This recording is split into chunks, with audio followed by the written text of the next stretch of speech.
O Vilariño é un fenómeno curioso.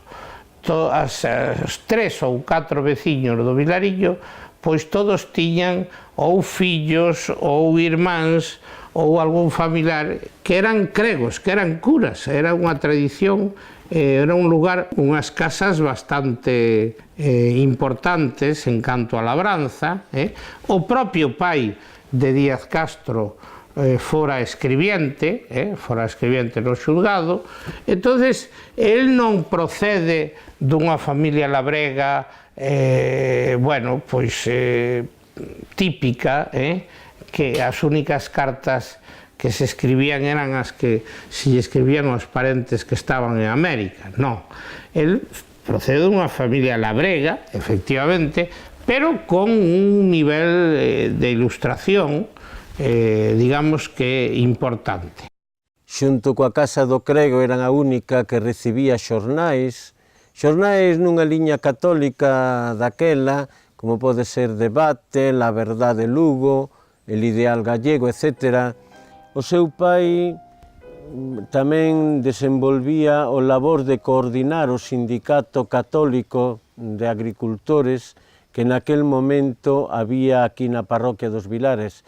Era un momento de pulo destas sociedades agrarias na nosa Galiza interior. Esta paisaxe na que naceu, na que viu a luz primeira o poeta, sería fundamental na súa obra.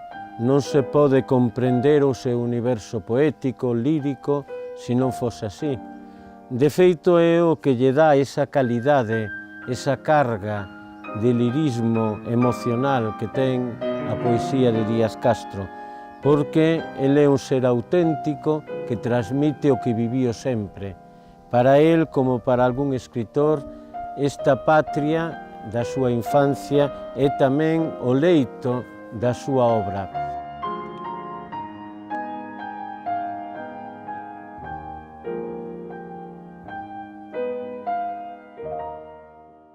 O poeta Xosé María Díaz Castro pasou 8 cursos aquí, cursando 3 anos de latín e humanidades, 3 de filosofía e 2 de teoloxía, interrompindo o terceiro curso xa de teoloxía que iniciaba en 1936 e que reanudaría despois da Guerra Civil, pero que xa non chegou a rematar, xa que en decembro de 1939 foi cando abandonou definitivamente o seminario de Mondoñedo.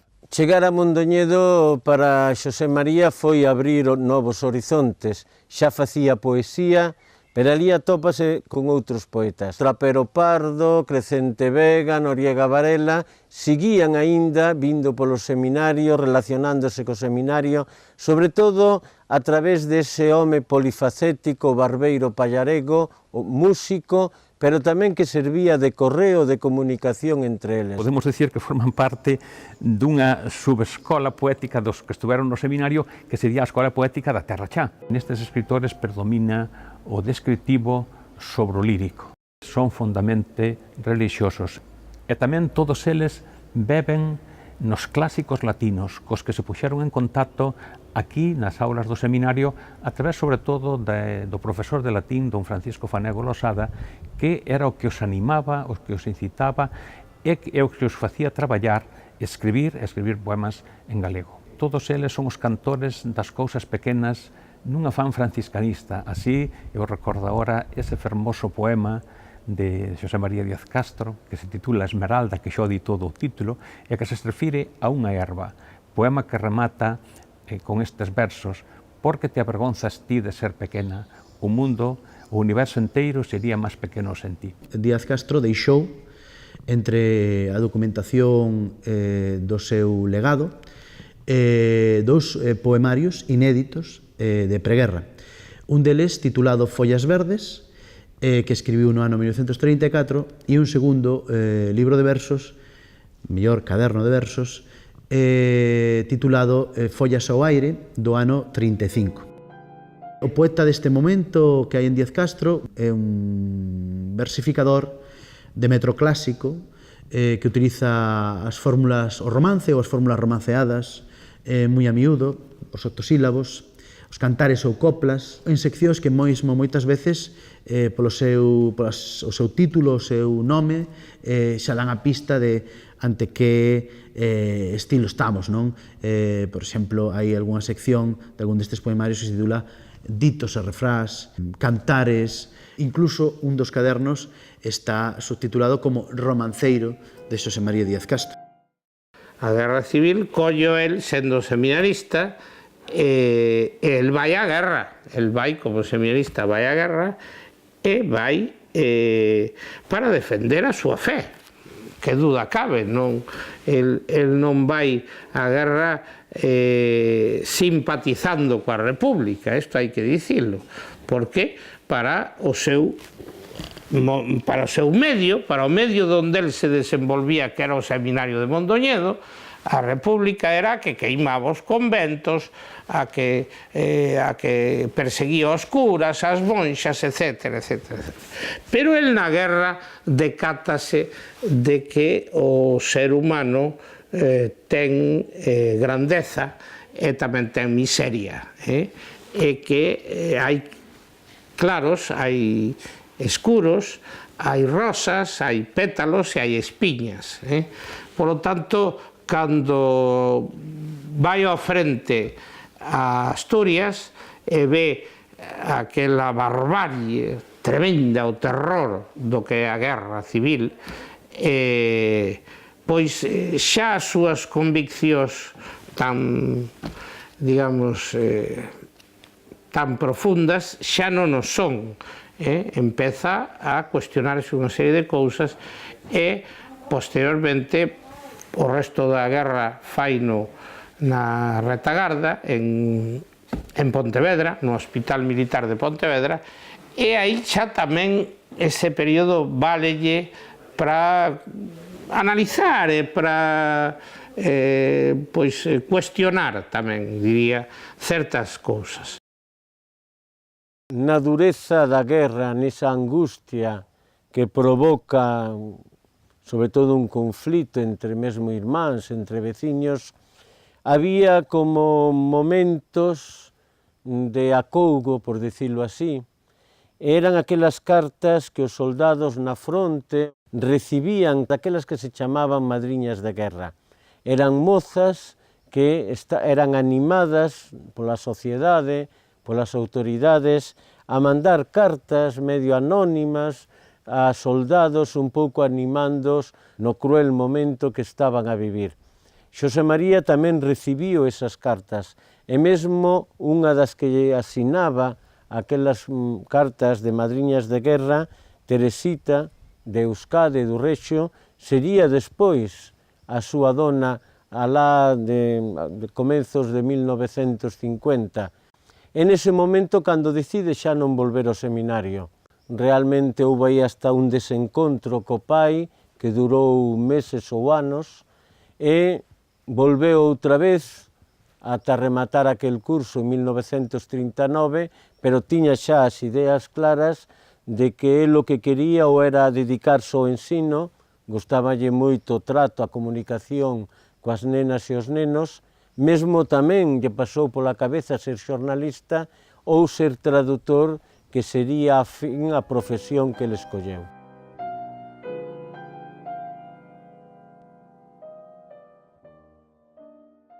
Conocino en Villagarcía de Arosa.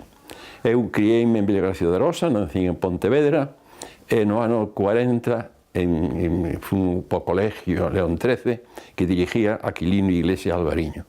Empecei o primeiro curso de bachillerato e recórdome ben que alá, cando eu cursaba terceiro ou cuarto de bachillerato, apareceu por ali Xosé María Díaz Castro. Recordo perfectamente o primeiro día que chegou ao colegio. Traía unha gabardina nova, traía un traxe de lana verde e uns zapatos que chamaban a atención por brillantes. Era profesor de francés, de alemán e de religión. Os dous cursos, tanto o sexto como o sétimo.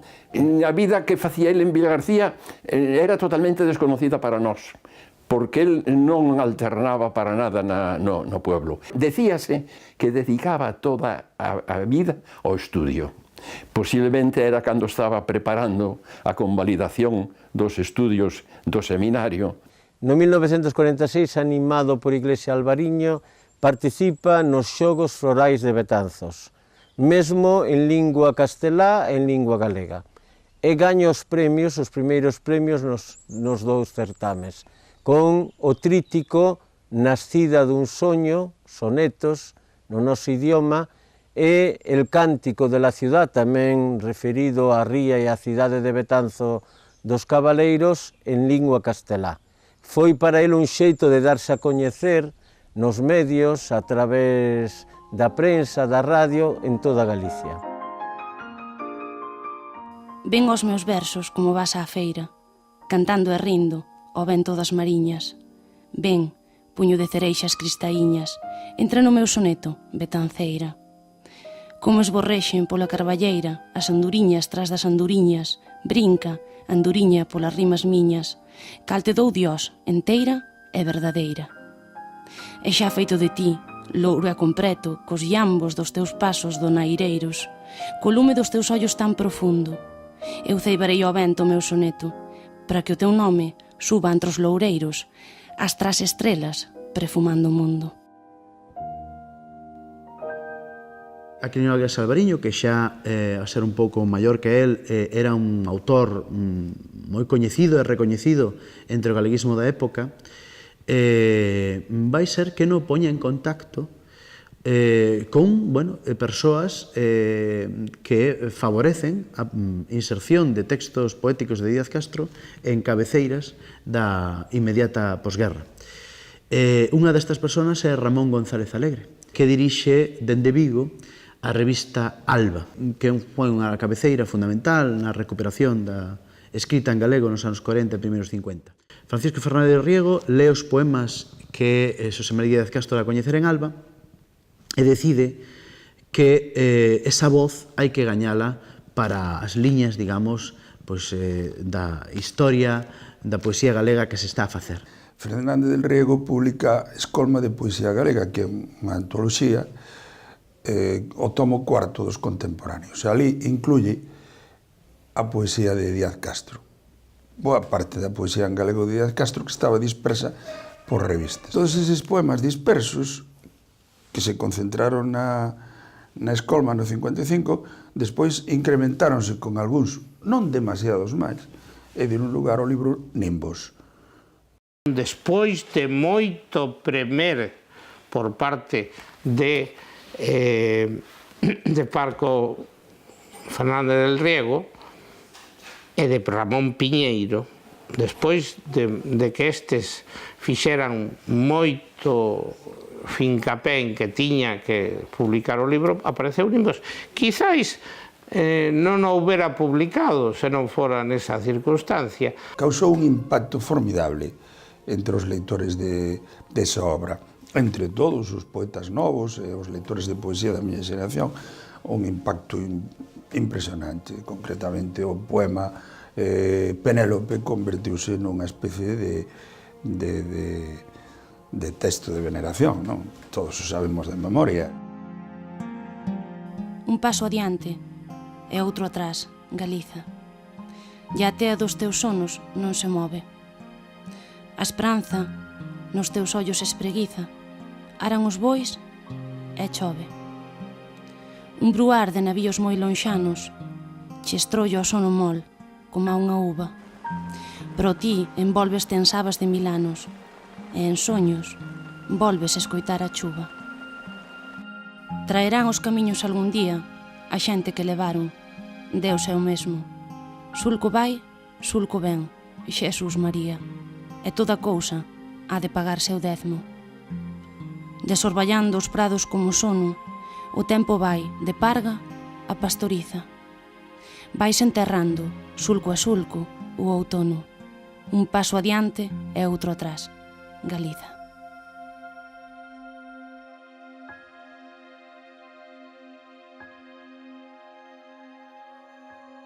A poesía de Díaz Castro é moi rica porque ten unha grande sabedoría e un grande coñecemento da vida humana na súa totalidade. Hai nela moitas presenzas.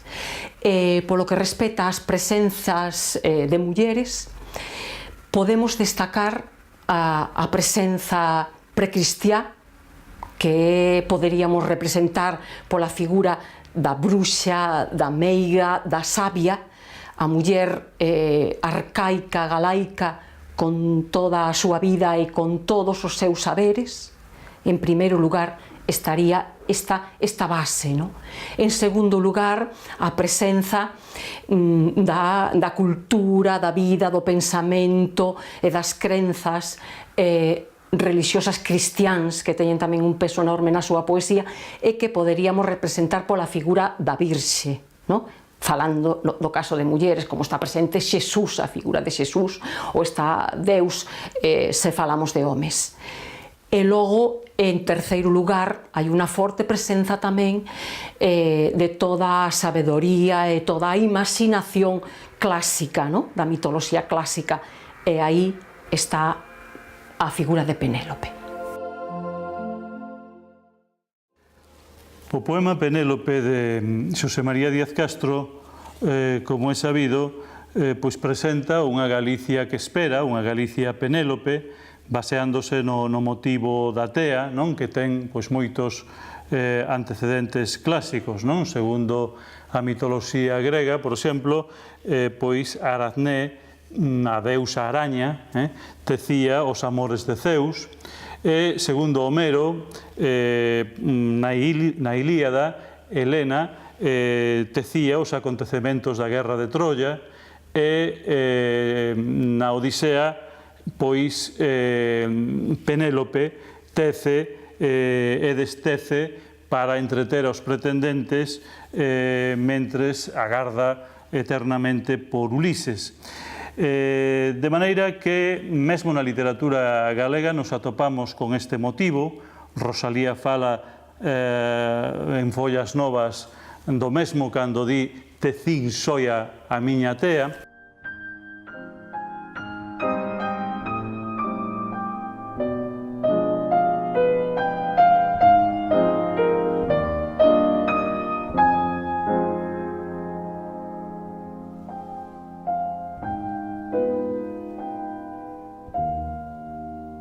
Madrid convírtese durante moito tempo na estadía de Díaz Castro e, sobre todo, no escenario para sacar adiante a súa familia. En Madrid levou unha vida moi volcada no seu traballo, mesmo moitas veces agobiante dende o punto de vista laboral, e tamén moi volcada na súa familia, nas súas amizades, con moi pouca dimensión pública. Pero do que fixo en Madrid, a parte da poesía, salienta sobre todo o seu enorme cultivo, a súa enorme entrega á traducción. Traballa no Instituto de Estudios Científicos, antes no Instituto de Cultura Hispánica, máis ben traducións científicas que lle mandan, que obrigan. Sin embargo, tamén de noite, ata que non pode máis, fai traducións literarias. Díaz Castro traduciu profesionalmente obras para, digamos, o mercado editorial comercial. Por exemplo, nos anos 50 traduciu varias obras selectas de escritores nórdicos que foran distinguidos co Premio Nobel de Literatura para a editorial Aguilar. Por exemplo, ao sueco Heidenstein ou aos daneses Pontoppidan e Jensen. Nos anos 60, para esta publicación que se chamaba Selecciones, traduciu unha novela de tanto éxito e levada logo ao cine como Al servicio secreto de su majestad James Bond 007, non? de Ian Fleming. De maneira que Díaz Castro foi efectivamente un traductor profesional, pero tamén foi un traductor vocacional, un traductor poético e un traductor espontáneo, un traductor realmente total. A súa única mágoa era a distancia física que tiña con Galicia e que coido que esa distancia física mitigaba precisamente coa poesía en galego.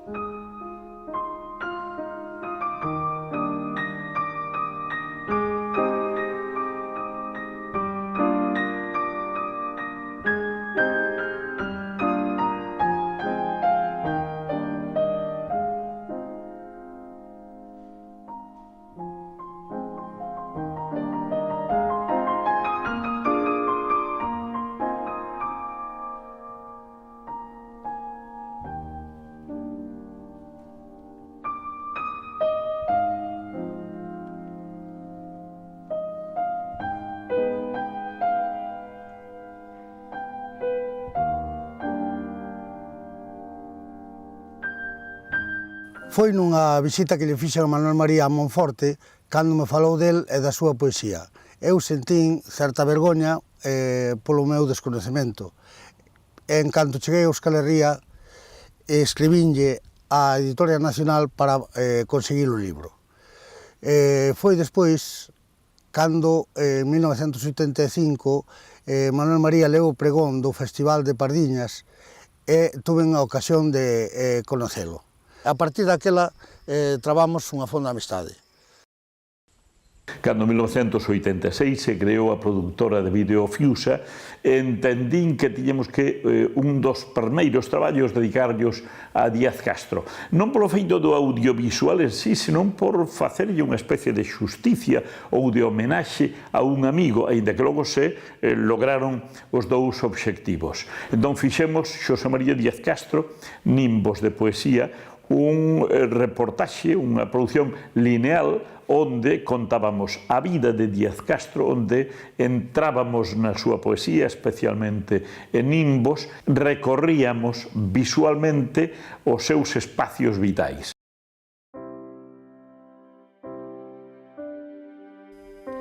Se é que o poema é só un nimbo de luz que os ollos cegos póñenlles ás cousas soñadas ou amadas nas tebras. As cousas que xa foron e se foron, pero siguen sendo e non se van xa máis. As sombras que, xogando cos meus ollos, a miña vida en lumes enxeriron. Eu deixo aquí os nimbos, como a cinza, rosas que onte encheron de perfume, mundo, morto xove, de algún soño. Noutra visita que lle fago a Manuel María, coméntolle de facerlle un busto a Díaz Castro. Manuel María dime que é moi boa idea e que lle faga o antes posible, canto antes mellor. Xermolos foi a última casa de Díaz Castro, aínda que en Guitiriz vivía con seu irmão, hai que entender que a última casa espiritual foi Xermolos, e Alfonso Blanco Torrado é o responsable de que eso fora así.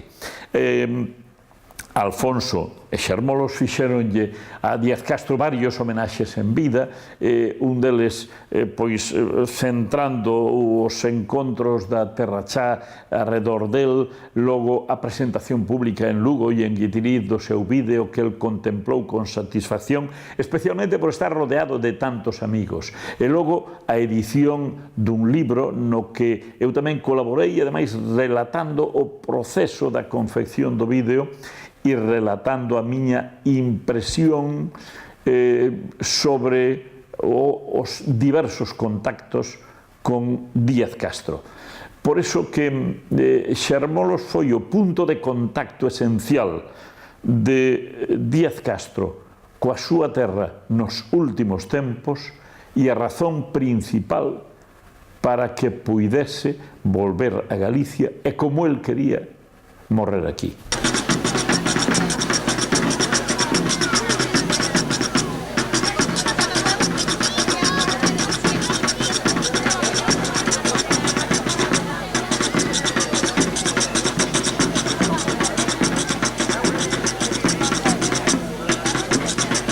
Pídeme, amigas e amigos, saudar aos poetas que cantan a esta terra, a este país de mil aguas e ventos, de inmensa luz na saudade dos prados, nos largacíos eiros, nos vellos arboredos, nos casais, nos suaves outeiros que miden a beleza desta paisaxe que é patrimonio puro do noso corazón galego. Saúdo a Xosé María Díaz Castro, Manuel María, Darío Xoán Cabana, Antón Santamariña, palabra viva desta terra, poetas, meus amigos, que coñecedes o segredo das lúas que moran no fondo dos camiños seiregos e cantades a vida estremecendo de luz e fermosura a lingua desta nación que reclamades na alma firme e infinita dos vosos versos. E saúdo con humilde reverencia e amor solidario aos labregos da Terra Chá.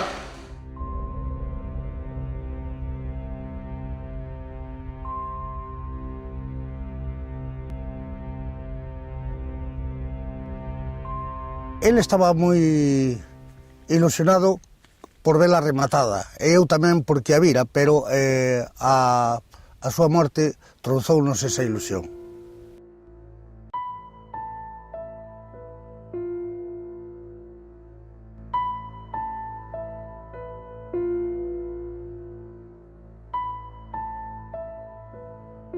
Todos os ríos pasan pola miña alma, cheos de Deus, música e lapas. Todas as pombas van ao meu amor, a beleza feriume para sempre. O traveso da escura teadaraña deste mundo unha estrela cai no río da miña vida e quédame chamando, a beleza feriume para sempre. En cada voz de ollo unha chamada cun longo eco de Deus que non entendo, pero que me fire como espada ardendo. A beleza feriume para sempre, e as falopas dos anos van caendo sobre a sede inmortal e os olhos tristes, pero non enterran a boca da ferida. A beleza feriume para sempre.